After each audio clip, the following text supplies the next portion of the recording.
Well, howdy, boys and girls. This is Unhuman Storytime, bringing you those sweet, sweet stories you so crave.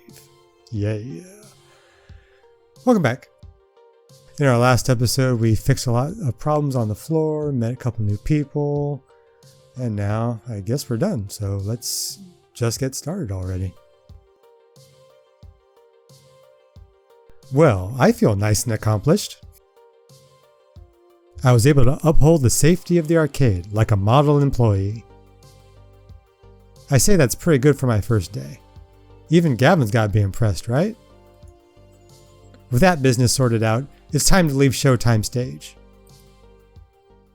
The arcade is now at peace. My work here is done. Well, actually, we're a few hours from closing time, so my work here isn't quite done, but you know. Gavin. I'm so at peace, in fact, that I don't even notice the underboss of the arcade sliding on up behind me. Good day. Not a bad first day so far.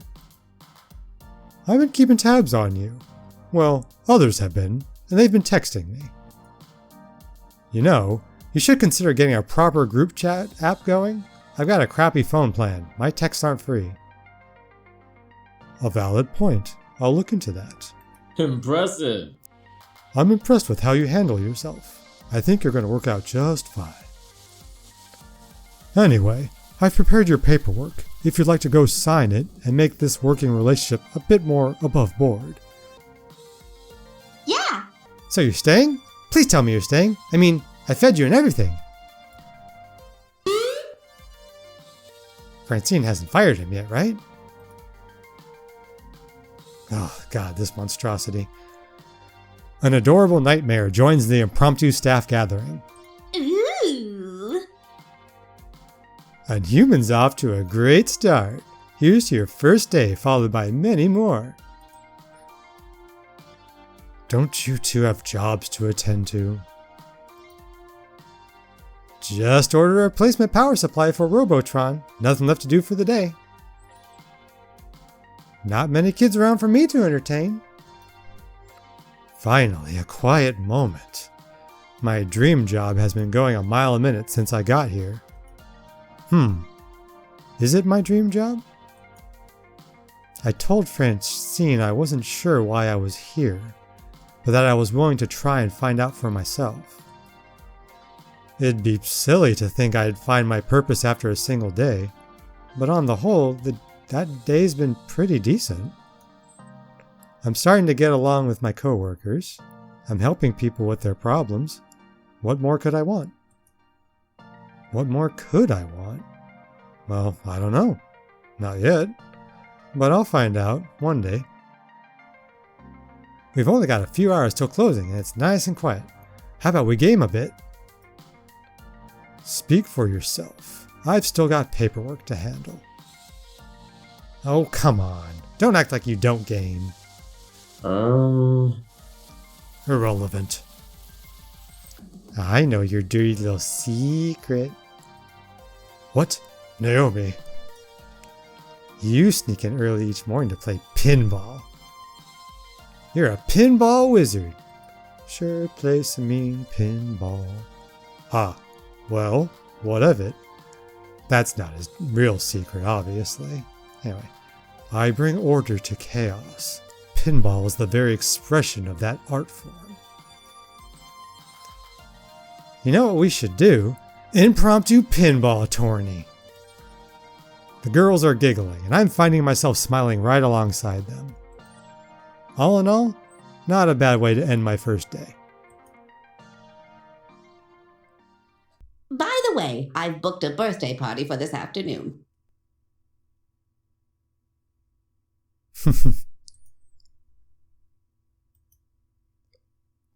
It's just like a wave going across a beach, changing all their faces. I like it. The looks of confusion and outright terror on their faces, all after dying off immediately, are vaguely concerning to me. Sorry, I meant to tell you, dears, but I plumb forgot. Francine, curse you. birthday party. How old are the kids, may I ask? It's her 5th birthday. Oh, to be young again. 5-year-olds? Naomi starts pulling at her hair, eyes wide and trembling. Throwing skee balls overhead into the glass, jumping up and down on pinball machines, putting chewing gum in coin slots. Pulling at my costume, tearing off pieces of it. Naomi, Ashley, keep it together. We've survived kids' birthday parties before. Doom! Doom! The end is nigh. Well, I'd hate to get in the way of all the fun. Yep, it's time for my afternoon nap anyway. I mean, this just kind of reinforces my impression of her as the Joker, because she is an agent of chaos, obviously. You have fun, dears. Get the hell out, you old bat. Right. Battle stations, everyone. I'll take ticket desks so I can oversee operations. Ashley, greet the kids. Naomi, watch for hardware damage. On human, roaming duty. Look for trouble, do what you can. Prepare yourselves.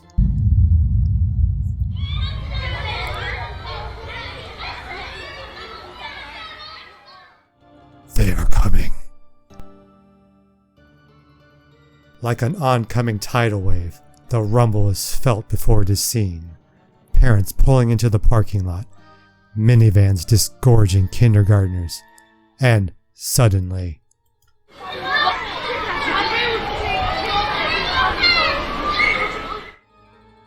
Well, I just pissed my pants. An explosion of small humans rushes the doors, bursting into the arcade before scattering every which way. Even before any of them can get tokens, they're grabbing at joysticks, mashing buttons, eager to get their game on, or even just pretend to be playing. The crew assumes battle stations. Naomi, by the fragile pinball machines. Ashley near the door, trying to distract the incoming kids, to greet them. Gavin, armed with pre-stacked $10 rolls of tokens, quickly exchanges them with the adults. Beats waiting in line at the change machines. As for the pro gamers, well, QueenBee and Teo's friends bolt for the exit, abandoning them. Keen on getting out ahead of the surge of kiddies, I guess. That's all very well and good, but I've got no idea where I'm supposed to be. Roaming duty, Gavin said. Look for trouble, Gavin said. I mean, I was doing that before, but now the chaos has multiplied. For a few minutes, I'm like a pinball being bounced around, or like that frog trying to cross a highway of traffic. Eventually, I spot 3 possible problems on the rise. An unhuman, professional floor attendant is ready to attend to them. Which one of these should I tackle first, though? I may not be able to deal with all of them in time. So let's see what we got. 2 kids fighting's not good, over a box of cupcakes near Naomi and Ashley. An angry adult shouting at a kid near Teo and QueenBee. A little girl crying over her stolen tickets near Percy and Gavin. Fighting's bad, crying's bad, but I feel like the one that has to be addressed immediately is an angry adult shouting at a kid. You don't want adults shouting at a party. What the heck's wrong with this guy? Or lady, or non-binary individual. Okay, so we're gonna go near Teo and QueenBee. The sounds of hardship call to me from the Fast Cars 5 racing games. Shouting adults and crying children are never particularly good signs, and I hope beyond hope that I can take this on. I shake the discomfort off. Now's not the time to doubt myself. I need to find out what's going on, and stat. As I get closer to the revving of engines and the clacking of shifting gears, I see a grown woman berate a cowering boy. I didn't. Admit it! I know what you did, you brat! You manipulated my precious son to put his tokens in your game. You should be ashamed of yourself. I'm sorry. Children like you are the absolute worst. Garbage. Holy crap, lady. Ma'am, keep your voice down. There's no need to shout, at a child no less. What's going on here? This jerk of a boy told my sweetest beyond sweet Josh that he should put in his own tokens into the racing machine so he could play it for free. Josh earned those tokens from his own allowance, and I won't let some devil child steal his money. Let's just take a moment to calm down, okay? Before I say anything else, I spot QueenBee and Teo out of the corner of my eye.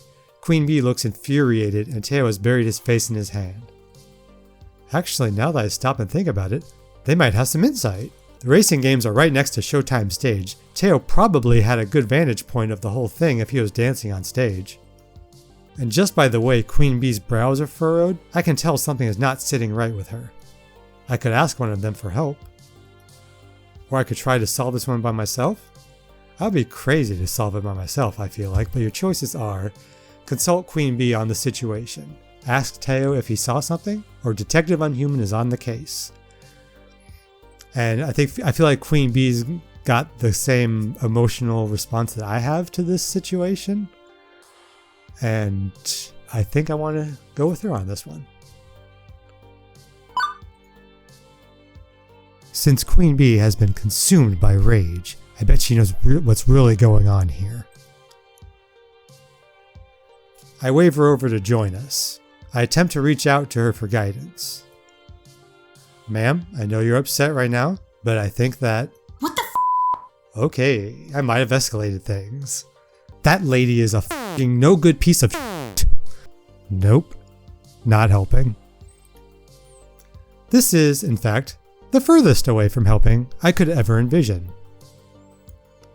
The kid runs away to avoid the loud people, as I try my best to defuse the situation that I kind of made worse. That boy did nothing wrong. Nothing. Excuse me? How dare you? There's no way I'm getting a word in between these two. I sigh and resign myself to watching it play out. How dare I?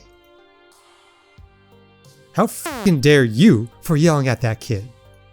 I don't care if he did what you claim or not. You've got no right to traumatize him over it. He's a thief and he'll grow up to be a no-good criminal. That still doesn't f***ing matter. Do you honestly think, take a single f***ing second of your life and really think that shouting at a child is an effective way to handle this? Ugh, you can't tell me how I should act. Who do you think you are? I am the nemesis of evildoers, righter of wrongs, the rising star of L7 Gaming. QueenBee poses in her trademark pose. No one can defeat me, QueenBee. I am the one and only QueenBee. In the name of the Funplex, I'll punish you.